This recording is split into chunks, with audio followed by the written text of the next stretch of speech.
அம்மன்புரம் பகுதியை சார்ந்த நபர். அம்மன்புரத்தில் வந்து ஒரு நீண்ட காலமாக ஒரு அறிவாளி வந்து மற்றவங்க எல்லாம் முட்டாளாக்கிட்டு இருக்கிறாரு. அவர் பேர் குருநாதன். வித்த மேதாவி, படித்த மேதாவி. இவங்க வந்து சாதாரண ஒரு கூலி ஆட்கள். இவங்களை வந்து பாடாப்படுத்தி, இது என்ன காரணம் கேட்டிங்கன்னா, அந்த ஒரு முத்தாரம்மன் திருக்கோயில் வச்சுருக்கிறாங்க.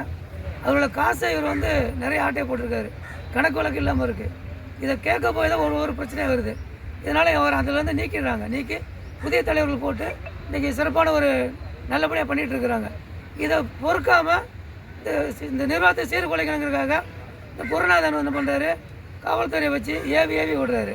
இவருக்கு அரசியல் பின்புலம் அதிகமாக இருக்குது. இன்றைக்கி ஆளுங்கட்சியை சேர்ந்தவர். அவர் ஆளுங்கட்சி அமைச்சரையே எங்கள் பைக்குள்ளே இருக்காருங்கிற சொல்லிக்கிறாரு. அது உண்மையாக போயான்னு தெரிய வரல. உண்மையாக இருந்தாச்சுன்னா அதுக்கு கடந்த வரக்கூடிய காலங்களில் பதில் சொல்ல வேண்டிய சூழ்நிலை அந்த அமைச்சருக்கு ஏற்படும்.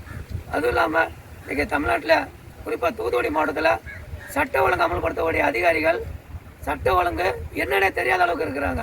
இந்த பிஎன்எஸ் சட்டம் போட்டாங்க.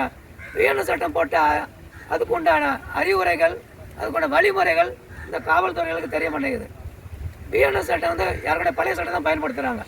பிஎன்எஸ் சட்டத்தை முதல்ல படிக்கணும். அப்படி படிக்கலாம், அவங்களுக்கு அந்த படிக்கக்கூடிய வாய்ப்பை கொடுக்கணும், அந்த அறிவுரை கொடுக்கணும் மேலதிகாரிகள். அது அவங்க படித்தா மட்டும்தான் அந்த சட்டத்தைப்படி அங்கே நடத்த முடியும்.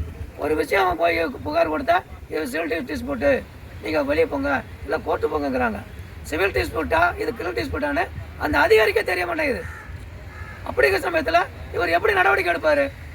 பப்ளிக்கு, சாதாரண மக்களுக்கு எப்படி ஒரு நிவாரணம் கிடைக்கும்?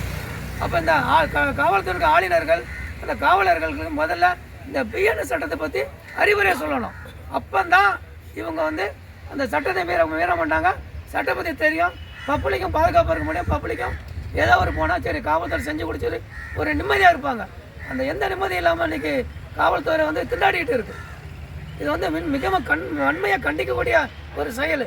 சிவசேனா கட்சி இது மிகவும் கண்டிக்குது. இதே நிலவு போயிட்டு இருந்ததுன்னா தமிழ்நாட்டில் சட்ட ஒழுங்கு சீர்குலைஞ்சு மட்டும் இல்லை, எங்கே பார்த்தாலும் சீர்குலையும். யாரும் எதுவும் நடக்க முடியாது, எதுவும் நடக்காது. அந்த அளவுக்கு இன்றைக்கி இருந்துட்டு இருக்கு.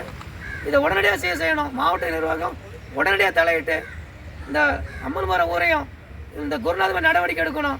இந்த காவல்துறையினருக்கு அறிவுரை வழங்கணும்னு இந்த தரப்பு சார்பாக நான் கேட்டுக்கொள்கிறேன்.